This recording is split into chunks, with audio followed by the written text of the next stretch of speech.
ये जो मन है, जब हम मन को पवित्र रखते हैं, जब हम अपने मन को भगवान के अनुकूल चलाते हैं, तब आपके ऊपर भगवान की कृपा हो जाती है। मैंने कितने लोग को देखा हूँ, बस काम निकालना चाहते हैं अपना, मेरा काम यहाँ पे नहीं हुआ, मैं भगवान को नहीं मानूंगा। मेरे साथ ऐसा घटना हो गया, मैं इतना पूजा कर रहा था, मैं आज से पूजा नहीं करूँगा। भगवान को भी अपने अनुकूल चलाने के लिए जीव सोच रहा है। जब हम सभी लोग भगवान के अनुकूल चलेंगे, तभी आप हमारे आपके जीवन में सुख और आनंद की अनुभूति होगी। मैं बार बार चर्चा करता हूँ, ये दुखालय है। यहाँ सुख के बारे में ज़्यादा सोचना, ये सबसे बड़ी मूर्खता है, अज्ञानता है। क्योंकि स्मृति लोक में सुख है ही नहीं है। जीव को गुरुओं का सानिध्य मिलता है, संतों महात्माओं का आशीर्वाद मिलता है। जब जीव परमार्थ के रास्ते पे चलने लगता है गुरु कृपा से, तो उसके जीवन में जो अज्ञान होता है वह दूर होने लगता है, वह समाप्त होने लगता है। अज्ञान मात्र धूपबत्ती अगरबत्ती दिया जलाने से दूर नहीं होगा। शास्त्र कहता है ये मूढ़ बुद्धि के लोग होते हैं, जो अपने लाभ खातिर कुछ भी करने के लिए तैयार है, स्वार्थ में फंसे हुए हैं। लेकिन इस अज्ञान से बाहर कौन निकालता है? सद्गुरु, जो सत्य का आपको संग करा दे, जो आंखों पर माया का पट्टी लगी हुई है, उस पट्टी को हटा दे, वह सद्गुरु होता है। जो सत्य का आपको आमना सामना कराए, वही तो सद्गुरु होता है। जब आपको सत्य की दिशा पर लेकर सद्गुरु लोग चलने के लिए बोलते हैं, इस दिशा पर चलो, भगवत मार्ग पर चलो, आपको अजीब लगता है। आपका मन उधर जाने के लिए तैयार नहीं होता है, क्योंकि आप कई जन्मों से उसी माया में फंसे हो, उसी अज्ञान में फंसे हो, उसी दलदल में बजे हो, उस माया रूपी दलदल में। जब महापुरुषों ने उस दलदल से बाहर निकलने का आपको प्रयास कर रहे हैं कि बाहर निकलो, आपको मोह लग रहा है कैसे निकलो उस दलदल से, इसी में तो मैं जीवन गुजार दिया। कहने का तात्पर्य है, आपकी आदत हो गई है। आदत, जब किसी चीज का व्यक्ति को आदत हो जाती है ना, तो वो उसको अच्छा लगने लगता है। जैसे कोई मदिरा पीने वाला है, उसको आदत लग जाए तो सत्संग मतलब उसको आगे जीरो, और उसको सत्संग की बात सुनाओगे तो उसको लगेगा सब बकवास है, खाओ पियो मत रहो। ये सब मूढ़ बुद्धि के लोग होते हैं, जो गलत चीजों को ही सही मान के चलते हैं। ऐसे लोगों का जो जीवन होता है ना, बहुत नरक में जाता है, बहुत पीड़ादायक जीवन होता है। जो आने वाली इनकी शरीर होती है ना, ये बहुत कष्टदायक होती है। ऐसे ही लोग भूत प्रेत बनकर परिवार को तंग करते हैं, परेशान करते हैं, पितृ बनकर परिवार को तंग करते हैं, परेशान करते हैं। इसलिए जब हम महापुरुषों के सानिध्य में जाकर बैठते हैं, जब सत्संग सुनते हैं, तो हमको ज्ञान हो जाता है, विवेक हो जाता है, और जो माया रूपी पट्टी आंखों पर लगी रहती है वह खत्म हो जाता है, हट जाता है। इसलिए हम महापुरुषों के दरबार में जाते हैं, सत्संग सुनते हैं। जब आपको सत्संग का ज्ञान हो जाएगा ना, तो आप मांगना देना लेना सब बंद कर दोगे, भगवान से कुछ नहीं मांगोगे, बस भगवान से आशीर्वाद मांगोगे, भगवान से आप प्रेम लगाओगे, भगवान को रिझाओगे, उसी में आपको आनंद की अनुभूति होगी। हाँ, आपको ज्ञान होगा। जो मूढ़ बुद्धि का है, बस मंदिरों का चक्कर काटता रहेगा, इधर उधर भटकता रहेगा, लेकिन खुद को नहीं बदलेगा। जब तक खुद को नहीं बदलोगे, आप दुनिया के किसी भी धार्मिक स्थान पे चले जाओ, आपको कोई फर्क नहीं पड़ने वाला, कोई आशीर्वाद नहीं मिलने वाला। वो पूर्व जन्म का हो, उससे आप आगे बढ़ रहे हो, वो अलग बात है, लेकिन जिस दिन वो समाप्त होगी, न घर पे न घाट पे होगे, ऐसे कहावत है। जब आप शास्त्रीय पद्धति से चलोगे, शास्त्र के अनुकूल चलोगे, शास्त्र मतलब सत्यता, जो आपको सत्य के मार्ग को ले चलने वाला है। भागवत गीता भगवान के मुखार बिंदु से निकली हुई शब्द है। जब हम भगवान के मार्ग पर चलेंगे, तब आपके जीवन में सुख और आनंद की अनुभूति होगी। सुख इधर उधर भटकने से नहीं मिलेगा। गांव में कितने अंधविश्वास फैला है, जाओ वहां जागता मंदिर है, वहां जागता परम बाबा है, वहां दैतरा चंद्रा भी बाबा जागता है, जाओ मन्नत मांग लो पूरा हो जाएगा। सच्चाई बता रहे हैं, हम लोग भटके हुए व्यक्ति हैं। हम गलत चीज को ही सही मान के पूजने लगते हैं। भाई वहां 400 लोग जा रहे हैं तो एक लोग का, 2 लोग का, 10 लोग का पूरा हो गया, तो वहां से पूरा थोड़ी ना हुआ। वो तो आपके प्रारब्ध, आपका कर्म है, आपके कर्म के अनुसार वो पूरा हो गया आपका। आप सोचते हो यहाँ मान्यते मानने से पूरा हो गया, वहां मान्यते मानने से पूरा, ऐसा कुछ नहीं होता है। ये सब मंद बुद्धि है, मूर्खता है। भगवान के सामने जाकर प्रेम, भगवान को रिझाना होता है, भगवान से प्रार्थना करना होता है, तब भगवान का कृपा आपके जीवन में होने लगता है। आप कृपा नहीं पाना चाहते हो, आप पदार्थ पाना चाहते हो, आप सुविधा पाना चाहते हो। भाई सुविधा पा भी गए, जब कृपा इसमें नहीं रहेगी तो सुविधा में आनंद और सुख नहीं रहेगा। इसलिए मैं बार बार कहता हूं कि अगर आप संसार में कोई भी पदार्थ जुटा रहे हो, कोई भी संसाधन जुटा रहे हो, उसमें सुख का आनंद की अनुभूति तभी कर सकते हो जब आपके ऊपर परमात्मा की कृपा होगी। आप परमात्मा की कृपा पा जाओगे तो आपके जीवन में सब कुछ मिल जाएगा, सब कुछ। आपको ज्ञान हो जाएगा कि अगर मैं भगवान का भक्ति कर रहा हूं, फिर भी मेरा स्थिति यह है, गड़बड़ है, स्थिति ठीक नहीं है, तो आपको प्रारब्ध के बारे में पता होगा। उस शास्त्र के जब अनुकूल चलोगे तो आपको पता लग जाएगा कि नहीं, मेरा पूरे जो जन्म का प्रारब्ध है, जो कर्म है, उसका भोग रहे हैं। तो फिर आप ज्यादा से ज्यादा भजन करके, ज्यादा से ज्यादा भक्ति करके उस बुरे कर्मों को काटोगे। ये सब ज्ञानियों का लक्षण है। जो मूर्ख है वो फंसता चला जाता है, और जो मरने के बाद उसका जो जीवन होता है ना, बहुत कष्टदायी, पीड़ादायी होता है। हम लोग की बातें कहाँ समझ में आने वाली है? ये तो कलयुग चल रहा है। कलयुग में महापुरुषों की बातें समझ में आ गई तो जान जाओ कि सोने पर सुहागा है।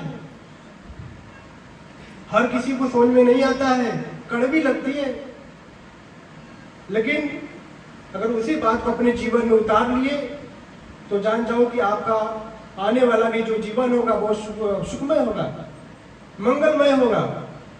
भगवान भी आपके स्वागत के लिए माला फूल लेकर बैठेंगे। अच्छा कार्य करोगे तो हर कोई आपके लिए इंतजार करेगा माला फूल लेकर, और बुरा कार्य करोगे तो डंडा लेकर बैठेंगे। सच्चाई है। अगर बुरा कार्य करके आप मरते हो, आप पूरे जन्म की कमाई खाए पूरा जीवन, आपको लगा कि मेरा पूरा जीवन सुख में रहा, लेकिन मरने के बाद ऐसी दुर्गति होगी ना कि फिर कभी सोचे नहीं होगी। फिर यहाँ से जो बाल बच्चे पैदा करके गए हो ना, ये सब काम आने नहीं आएंगे कि हम पापा को बचा लेंगे, खाना पहुंचाते भूखे प्यासे बैठे हैं। गरम राड से मारे जाओगे, खौलते तेल में डाल दिए जाओगे, ऐसा शास्त्रों में वर्णन में कहीं चित्र द्वारा दर्शाया गया है। मैं अपने मन से नहीं बोल रहा हूं। जब कभी कभी हकीकत के सामना आपका होगा ना, तो आपकी रूह कांप जाएगी कि जीवन में ऐसा भी, ऐसी स्थितियों से गुजरना है। अभी समझ में नहीं आ रहा है, अभी तो स्वप्न में हो, अभी सोए हुए हो, जागे कहां?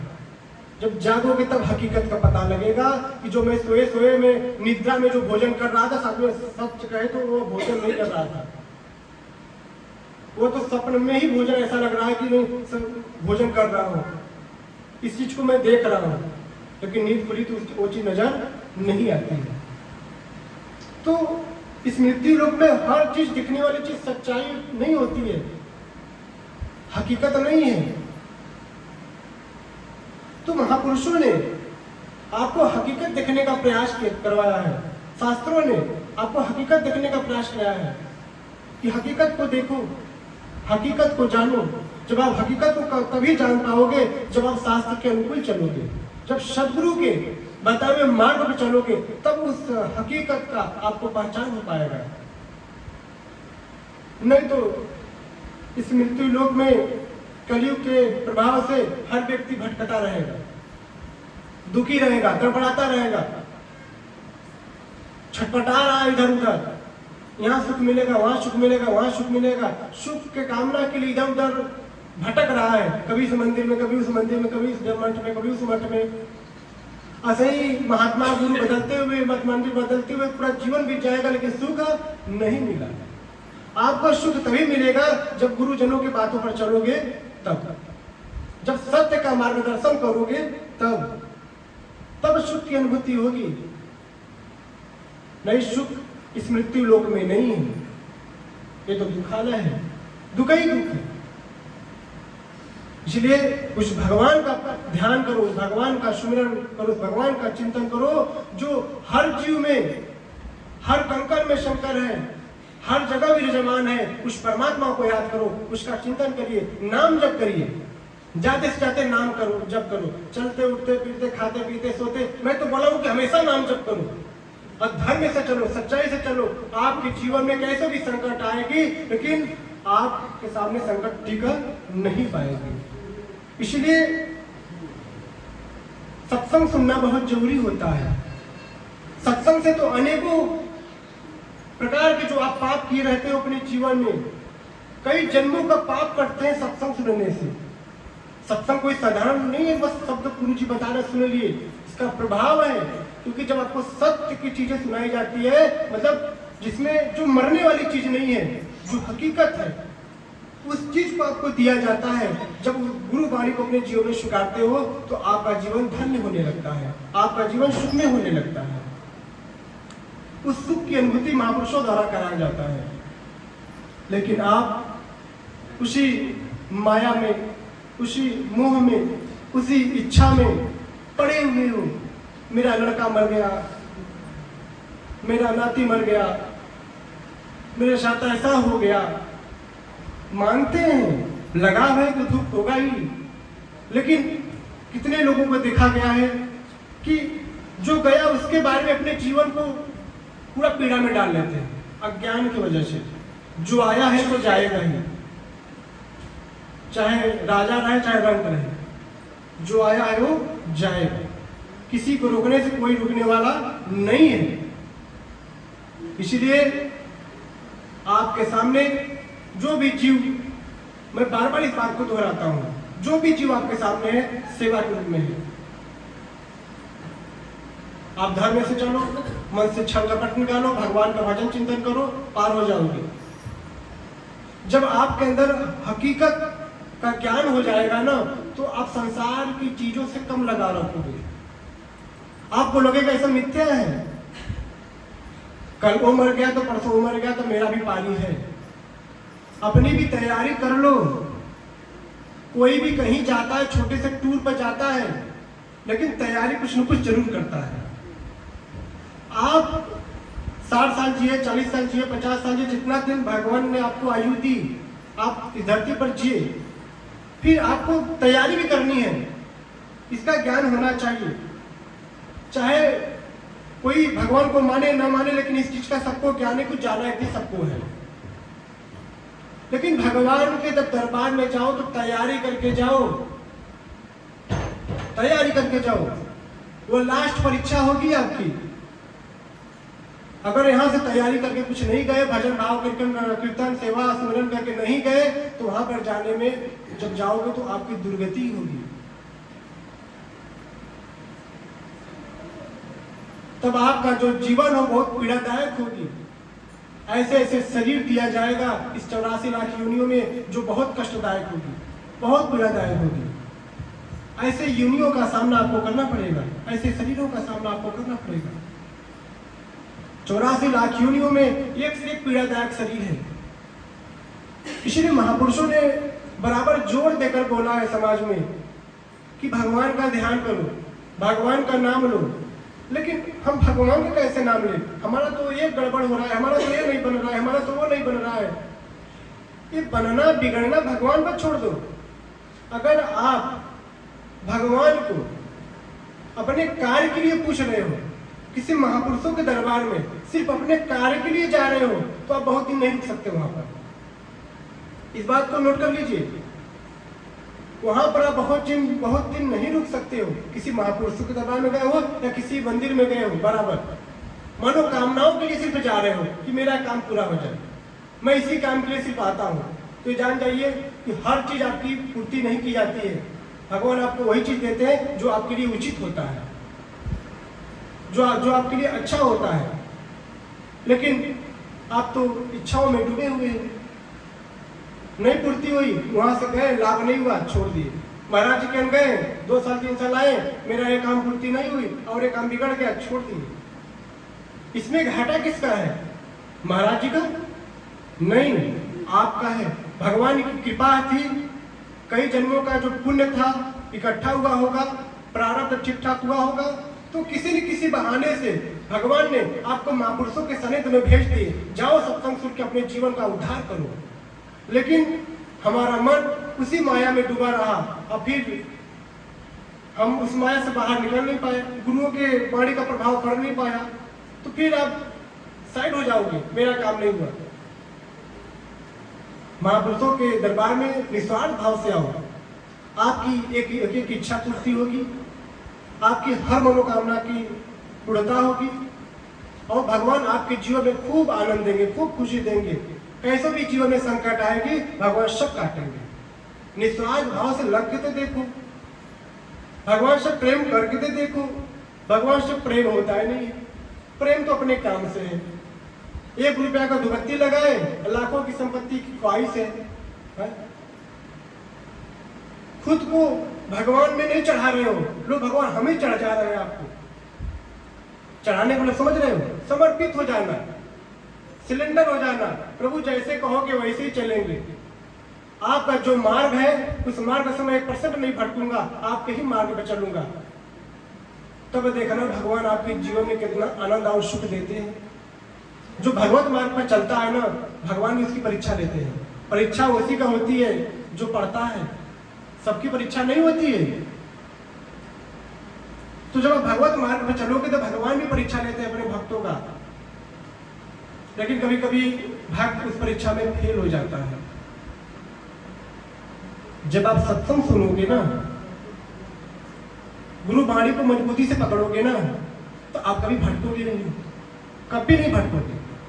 जीवन में कैसे भी संकट आ जाए, कैसे भी पीड़ा आ जाए, कैसे भी समस्या आ जाए, लेकिन आप कभी महापुरुषों की वाणी से दूर नहीं जाओगे। उनके मार्ग जो बताए उनके मार्ग का दर्शन करते रहोगे, उनके मार्ग पर चलते रहोगे। तो गुरु वाणी पर चलना, गुरु वाणी का मार्गदर्शन करना, ये वही लोग कर पाते हैं जिनके ऊपर भगवान की विशेष कृपा होती है। बहुत भाग्यशाली होता है, सौभाग्यशाली होता है।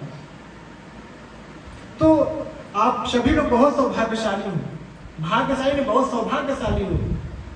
आप सभी लोग के ऊपर भगवान की बड़ी कृपा है। चाहे जो भी समस्या यहाँ पर लेके आए हो, लेकिन आए तो इसका मतलब भगवान की कृपा है। भगवान का नजर आपके ऊपर है। भगवान कुछ आपके जीवन में बेहतर करना चाहते हैं, लेकिन आप थोड़ा सा आंखों का पट्टी जो माया का है ना खोल के देखो, आपके जीवन में सुख सुख आनंद आनंद आने लगेगा, बहुत ही आनंद आने लगेगा। जब भगवान अवसर देना, उसका भरपूर फायदा उठाना चाहिए। आपको भगवान अवसर दिए हैं, सत्संग सुनने का सौभाग्य मिला है, आप ध्यान पूर्वक सुनिए गुरु वाणी को, जीवन में सुख और आनंद की अनुभूति होती रहेगी। आपके घर में कैसो भी संकट होगी, कैसो भी पीड़ा होगा, कैसो भी दुख होगा, गुरु कृपा से दूर हो जाती है। जब घर में गुरु कृपा होने लगता है ना, तो समझ लो कि देवी देवता तो ऐसे ही आशीर्वाद देने लगते हैं। और गुरु कृपा कब होता है? जब गुरु वाणी पर चलोगे, जब आप शास्त्र के अनुकूल चलोगे, तब गुरु कृपा होती है। गुरु जी के लगे बैठ गईले से, बतियोले से गुरु कृपा नहीं होगा। बस बड़ी बड़ी बात बतिया ले, गुरु कृपा हो गई, ऐसे कुछ नहीं होता है। उनके विचारों पर चलना होता है, और वही कठिन है, वही तपस्या है। एक बार चल दिए तो फिर तो जीवन में तरक्की होने लगता है। लेकिन जैसे आप घर में पूजा पाठ करते हो, कितने लोग विरोधी भी होंगे, अरे क्या पूजा पाठ करता है। कितने लोग को अच्छा आपका पूजा पाठ नहीं लगता होगा, जो भी यहाँ पर कुछ उपाय दी जाती होगी, ये भी कितने लोग को घर में आपका अच्छा नहीं लगता होगा, उन लोग को उसका विरोध करते होंगे। अब उससे घबराइएगा मत। प्रहलाद का पिता अपने आप को ही भगवान मानता था, हमको पूजो, लेकिन प्रहलाद भगवान के अलावा किसी को नहीं माना। उसको पहाड़ पर ले फेंक दिया गया, अग्नि में जलाने का प्रयास किया गया, मारने का कई बार प्रयास किया गया, लेकिन भगवान ने हर बार बचा लिया। भगवान ने हर बार बचा लिया। इसलिए ऐसे मूर्खों को चक्कर में ना पड़िए जो आपको भक्ति भजन से दूर करे। कुछ तो मूर्ख ऐसे भी रहते हैं कि जब आप अच्छा कार्य करते हो, आपके जीवन में कभी घटनाएं घटने लगती है बराबर, तो लोगों को लगता है कि तुम्हारे भगवान ने तुमको क्या दिया, तुम क्यों जाते हो महाराज जी के यहाँ, क्यों जाते हो मंदिर में, भगवान ने तुझे क्या दिया। ऐसे ऐसे आपके अंदर मन गणंत बातें बताएंगे जिससे आपका मन भ्रमित हो जाएगा और भगवत मार्ग से दूर हो जाओगे। इसलिए ऐसे मूर्खों से, ऐसे अज्ञानियों से कोसों दूर रहने का प्रयास करना। हम ऐसे लोग आपके मन में जहर बो देते हैं और आपको सत्संग से, गुरु से, भगवान से दूर कर देते हैं, जिससे आपका जीवन और पीड़ा में हो जाएगा। अगर आप भजन कर रहे हो, भगवान आपके जीवन में खूब पीड़ा डाल रहे हैं, इसका मतलब है भगवान की खूब कृपा है। हमारे जो पाप है वो जल्दी जल्दी आपके सामने प्रकट करके उसको खत्म कर रहे हैं। ये दुनिया में जो भी आया मरना तो सबको तय है। जो जितने दिन के लिए आया वो उतने दिन के लिए रहेगा। आप फिजूल में परेशान ना होइए, आप भगवान का भजन भाव करते रहिए। प्रभु आपके साथ जो भी करेंगे अच्छा ही करेंगे। भगवान किसी के साथ गलत नहीं करते हैं, इस बात का विशेष ध्यान दीजिए। अबे जो सत्संग सुन रहे हो ना, मैं बार बार कहता हूँ, इससे आपको बहुत लाभ मिल रहा है, बहुत लाभ। जो गुरु वाणी पर ध्यान देता है, गुरु जी ने ये कहा, उस पर उतारने अपने जीवन में, उस पर चलने का प्रयास किए, आप देखिए आपके जीवन में तरक्की होगी। आपके जीवन में जो दुख है वो कटने लगेगा, पाप का नाश हो जाता है ये सत्संग के प्रभाव से। जो मूल बुद्धि का होता है इस सत्संग की महिमा को नहीं समझ पाएगा। महात्मा बुद्ध ने कुछ चमत्कार की बातें नहीं बताई, वह गांव गांव शहर शहर में जाकर, देश विदेश में जाकर ऐसे ही सत्संग सुनाए, गांव गांव में जाकर लोगों को विवेक दिए, सही मार्ग पर चलने के लिए प्रेरित किए, और कितने लोग का जीवन महात्मा बुद्ध की वजह से संवर गई, उनको वैकुंठ मिल गया, जन्म मरण से मुक्त हो गए। इसलिए जब आप महापुरुषों के विचार पर चलोगे तो आपका भी जीवन संवरेगा, आपका जीवन निखरेगा, आपके जीवन में सुख और आनंद की अनुभूति होगी। जब मूर्खों के विचार पर चलोगे तब पीड़ा और दुख के अलावा कुछ मिलने वाला नहीं है। इस बात को ख्याल रखिएगा। मूर्ख लोग जो होते हैं ना, वो हमेशा आपको मानसिक रूप से टार्चर ही करने की बात बताएंगे, पीड़ा देने की बात बताएंगे। ऐसे लोगों से कोसों दूर रहना चाहिए। भजन भाव करो, ध्यान साधना करो, सुबह शाम मैं बताया हूँ, ओम का जप करो, नाम जप चलते फिरते करते रहो, जो भी आपको अच्छा नाम लगता हो, उद्धार हो जाएगा, कल्याण हो जाएगा। ये शरीर है, ये शरीर भोग भोगने के लिए आया है। इसमें आज कभी रोग पकड़ेगा, कभी ठीक होगा, कभी दर्द उड़ेगा, कभी दर्द खत्म हो जाएगी। ये दर्द कभी खत्म नहीं होगी, ये आएगा जाएगा। आप स्थिति परिस्थिति एक जैसा जीवन में नहीं रहती है, ये बदलती रहती है। आप एक जैसा किसी का जीवन नहीं रहता कि जन्म से लेकर मृत्यु तक दुख ही दुख रहे उसको। बीच में कभी सुख भी आएगा तो फिर कभी दुख आएगा। शरीर है, हमेशा स्वस्थ नहीं रहेगा, रोग भी आएगा, उसका भी सामना करना पड़ेगा। अब भगवान का ध्यान कर रहे हो तो इसका ये मतलब नहीं है कि आप हमेशा एकदम आनंद और सही रहोगे। आनंद तो मन में होता है, शरीर से नहीं। ये तो शरीर में होने दो, ये भोगना पड़ेगा, इसका चिकित्सा कराओ, भगवान का ध्यान करो, भगवान का सुमिरन करो। वो जो दवा आप खाओगे ना, वो दुआ बन के आपके अंदर काम करेगा। जो रोग 4 साल में ठीक होने का वो 1 साल में ठीक हो जाएगा। ये कृपा होती है, जब कृपा होगी तो दवा दुआ बनती है, ये आशीर्वाद होता है।